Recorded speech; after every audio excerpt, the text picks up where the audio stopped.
সিনেমার নর্তকীর কাছে আগুন জ্বলে, উলঙ্গ ছবিতে আগুন জ্বলে, অশ্লীল দৃশ্যতে আগুন জ্বলে রে বাপ। হারাম নারীর গায়ে আগুন জ্বলে, বেপর্দা নারীর দেহে আগুন জ্বলে, সুদের টাকায় আগুন জ্বলে, ঘুষের টাকায় আগুন জ্বলে, কিস্তির টাকায় আগুন জ্বলে, মিথ্যা কথায় আগুন জ্বলে, সুদ কিস্তিতে আগুন জ্বলে, মদ জুয়াতে আগুন জ্বলে, নাচ গানে আগুন জ্বলে। সুখ মিলে না, সুদখোর সুখে নাই। আমি চিনি। আপনি কয় ডর্জন চাইবেন আমার লগে? চলেন চলেন, দেখাবে ও কিস্তিখোরের জীবনের কষ্ট আমার লগে চলেন, আমি দেখাই। আপনার দ্বারা তো দোয়া চায় না, আমার দ্বারা তো দোয়া চায়। আমি না জানি বাটফারের শরীরের কি অবস্থা। আমি না জানি কত যুবক উলঙ্গ ছবি দেখতে দেখতে, নর্তকী দেখতে দেখতে পুরুষত্ব নাই। শত শত হাজার হাজার লাখ লাখ জেলে। বন্ধুরা কি জানে নাকি? মা বাপ কি জানে নাকি? ওর যে কোনো টেম্পার নেই। এই জানোয়ার হাইওয়ান নর্তকী দেখতে দেখতে নিজের হাত লজ্জাস্থানে নষ্ট করে শেষ করে দিছে। কার নারী দেখছে, কার বেডি দেখছে খবরও নাই, কিত্ত দেখছে। আহা, কত ছেলের কাগজ আমার পকেটে থাকে বেটা, কত ছেলের আমার মোবাইলে হোয়াটসঅ্যাপে কত মেসেজ, কত ভয়েস। অসহায়ের কান্না কয়টা শুনবে তুমি? নারী দেখো আব্বা, আখিরাত তো পরে, কবরের আযাব তো আব্বা আছে। দুনিয়াটা ধুকে ধুকে মরবা, ধুকে ধুকে ধুকে ধুকে।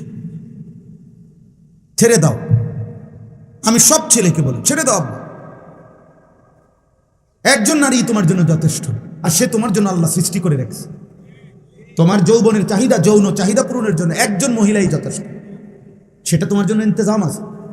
তুমি এত নারী দেখো না, তুমি মানুষ, তুমি কুত্তা না। কথা বলে না? তুমি মুসলমানের বাচ্চা, তুমি কুত্তা না। অর্থাৎ নর্তকী দেখো, বলো ইনশাআল্লাহ। একটা একটা যুবক বলো ইনশাআল্লাহ, বলো হিম্মত করো ইনশাআল্লাহ। অশ্লীল ছবি দেখবো না ইনশাআল্লাহ, বলো ইনশাআল্লাহ। কি দেখবা না বলো? আল্লাহ তৌফিক দান করে।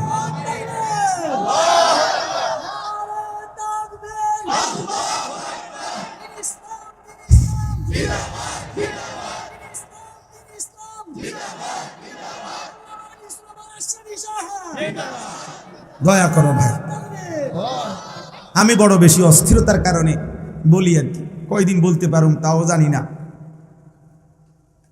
কতক্ষণ বলতে পারবো আমি তাও জানি না।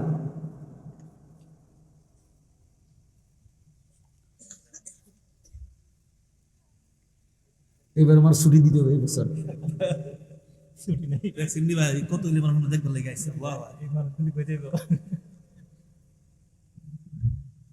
আয় কারীম, আপনি মাফ করে দেন। চলো ভাই, দিন মানো, আল্লাহকে মানো, তোমার সব চাহিদা আল্লাহ পূরণ করবে। আল্লাহ পূরণ করবে। স্বামী স্ত্রীর ভালোবাসা অনেক পবিত্র, অনেক মজাদার। হালাল স্ত্রীর জন্য অপেক্ষা করো। অমিন আয়াতিহি আন খালাকা লাকুম মিন আনফুসিকুম আজওয়াজা। আল্লাহ বলে, শোনো বান্দা, আমার কুদরতের নিদর্শন, প্রত্যেক পুরুষের দেহের থেকে আমি তার স্ত্রী সৃষ্টি করে রেখেছি। খালাকা, খালাকা মাজির সিগা, অতীতকালীন শব্দ। সৃষ্টি করা হয়েছে। লিতাসকুনু ইলাইহা, আল্লাহ বলে আমি যাকে তোমার স্ত্রী হিসাবে দেব তার থেকে তুমি তোমার দিলের প্রশান্তি পাইয়ে যাবে। ওয়াজআলা বাইনাকুম মাওয়াদ্দাতাও ওয়া রাহমা, আমি আল্লাহই তোমাদের উভয়ের মাঝে, আমি আল্লাহ ভালোবাসাও দেব, দয়া মায়াও দেব। প্রেমিকা ভালোবাসতে জানে কেউ কেউ হয়তো, কিন্তু দয়া মায়া দেখাইতে পারে না। হ্যাঁ, তুমি যে সময় অসল হয়ে যাইবে, টেম্পার নাই, পয়সা নাই, তো তোমার যেই নর্তকীরে ভালোবাসতা ও ফাঁসাতে একটা লাথি দিয়া চলে যাবে, তোমার চলে যাবে। এই জন্য আল্লাহ বলছে, ওয়াজআলা বাইনাকুম মাওয়াদ্দাতাও ওয়া রাহমা, স্বামী স্ত্রীর মধ্যে আমি আল্লাহ ভালোবাসাও দিয়ে থাকি, দয়া মায়াও দিয়ে থাকি। আমি 6 মাস বিছানায় ছিলাম একবার 2021 সালে, মোটরসাইকেল অ্যাক্সিডেন্ট করে পাও ভাঙিয়া গেছিল। আমার এই ডান পাওয়ের একের হাড্ডি আলাদা হয়ে গেছিল। 6 মাস এক জায়গায় পড়ে আসছিলাম। তখন আমার স্ত্রী আমার 24 ঘন্টা দয়া আর মায়া দেখাইছে, সহযোগিতা করছে। বিবির সেদিনের সহযোগিতা না হলে আমার জীবন কষ্টকর হয়ে যেত। আল্লাহর দয়ায় আল্লাহ তাআলা তার কলিজায় এই এক ভালোবাসাও ছিল, তো দয়া মায়াও দেখায়। এরকম হাজারো স্বামী বছরের পর বছর, কত অচল পঙ্গু বিকলাঙ্গ, কত প্যারালাইজড স্বামীর 10 বছর ধরে 20 বছর ধরে কত স্ত্রী মাথার ঘাম পায়ে মুছে দেয়, খেদমত করে। নর্তকীর কাছ থেকে এটা কই পাইবা? মোবাইলের বেডির কাছ থেকে এটা পাইবা? হ্যাঁ, আমি ওই দিন বইতে কিতাবে পড়ছি, আরবি কিতাবে, আরবি এক সুন্দর কিতাবের মধ্যে লিখছে, হে যুবক, যে নারীর ছবিতে তুমি প্রেম ভালোবাসার অভিনয় দেখছ, এ তো প্রেম না, এ তো ব্যবসা, এ তো টাকা, এ তো সম্পদ, উপার্জনের জন্য সে এটা করছে। এটা তো নাটক, এটা তো সিনেমা, এটা তো অভিনয়। সে তো নিজেই বলছে আমি অভিনেতা, আমি অভিনেত্রী। এটা আসল না, এটা অভিনয়। আর অভিনয় মানে তো এটা ধোঁকা, ধোঁকা না? তো জাহান্নাম থেকে বাঁচেন। এই জমিনের মধ্যে সবচেয়ে বড় জঘন্য ঘৃণ্য নারী পুরুষের অবাধ মেলামেশা। রাসূলুল্লাহ সাল্লাল্লাহু আলাইহি সাল্লাম বলেছেন, জমিনের মধ্যে আল্লাহ তাআলার সবচেয়ে বেশি আত্মসম্মানে লাগে, শিরিকের পরে জমিনে আল্লাহ তাআলার বেশি গায়রতে লাগে। আল্লাহ তাআলার নিকট আল্লাহ তাআলার আত্মসম্মানে বাধে কোন বান্দা বান্দি যখন জিনা করে। মা মিন আহাদিন আগিয়ারু মিনাল্লাহ আন ইয়াজনিয়া আবদাহু আও আন তাজনিয়া আমাতাহু, এটা হাদিস। আল্লাহ প্রচন্ড রাগ করে। নালে একটা সহজ উদাহরণ শুনে, এতটা রাগ করে আল্লাহ যে বেবিচারীকে আল্লাহ যেন বলে খবর লাগাও, খবর লাগাও এই নাফরমান বিবাহিত কিনা। যদি বিবাহিত হয় পাথর মাইরা পৃথিবীর থেকে সরাই দাও, পাথর মারো, পাথর মারতে মারতে হত্যা করো। আর দেখো অবিবাহিত কিনা, তো প্রকাশ্য দিবালোকে মানুষের উপস্থিতিতে 100 করে চাবুকের বেত্রাঘাত করো। এজন্য তাফসিরে নূর সূরা নূরের মধ্যে আছে, ইসলামী শরীয়তের মধ্যে জিনার শাস্তির চাইতে জঘন্য মারাত্মক কোনো শাস্তি নেই। বেবিচারের চাইতে বড় কোনো কি নাই, শাস্তি নেই।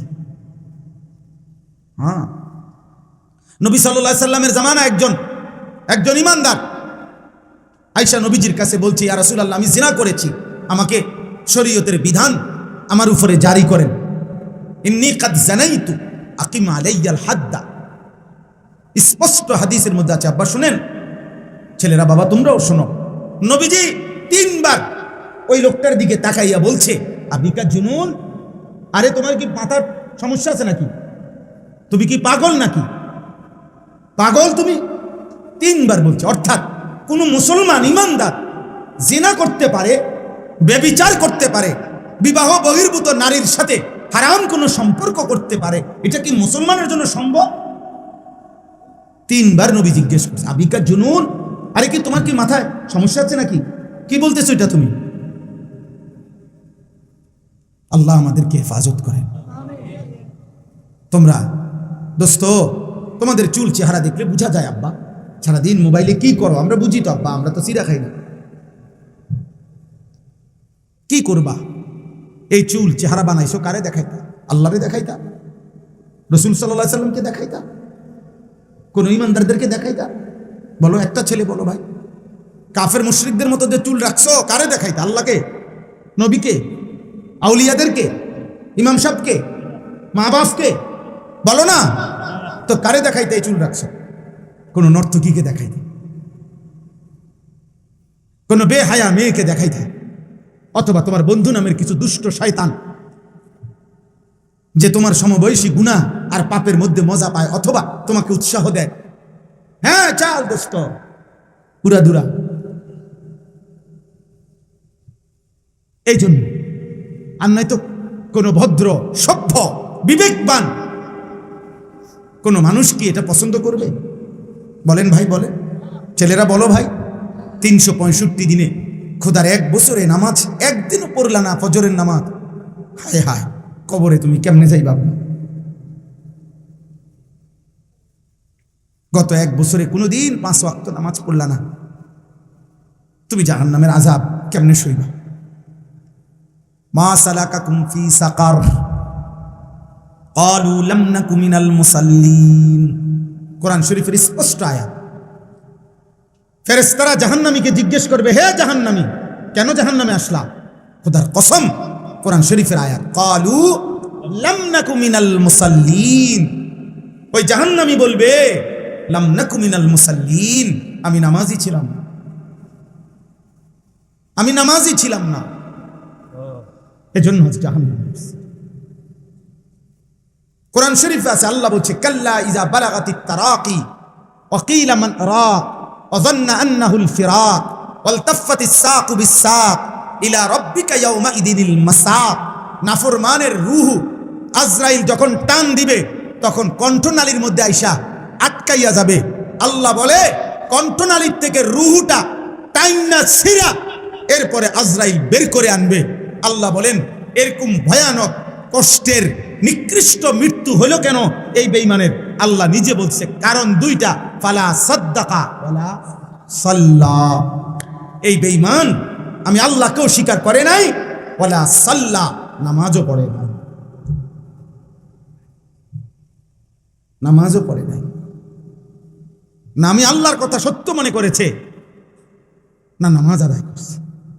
বেনামাজির রূহ নিকৃষ্ট ভাবে আজরাইল টাইনা হিসরা বের করে আনে।